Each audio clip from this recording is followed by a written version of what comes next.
The latest from the Model Town terrorist attack site is that the senior police official SSP investigation, Zulfikar Hamid, and SP of the Model Town area, Rana Ayaz, they visited this worship place, and then they went inside and gathered some statements and information, because they're in the process of so that they're ready by the time an FIR will be registered. So that's what they came here for. And we spoke to them, and they confirmed that the attackers who entered into this worship place were two, but there is a possibility of a cover of a network outside this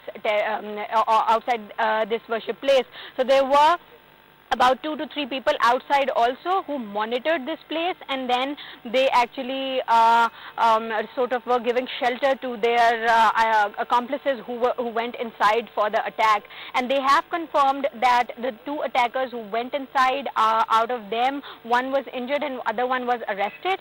And both of them had ammunition. They had hand grenades, they had explosives, and they were wearing suicide jackets. But the internal security present inside managed to control them and stop them from actually taking the pin out of the jacket, and that's what saved the lives of people, and that's how the death toll was not as high. And the number of worshippers present inside this worship place was about a little more than 300. That is the average number that is being given to us. And the police is saying that the 2 suspects that they have arrested from this place, I beg your pardon, the attackers that they arrested, and other suspects, they are with the CIA, and that investigation and interrogation process is underway. As far as the people are concerned, people from the community who form the human chain are still present outside, and they are giving security and providing security to their community center themselves,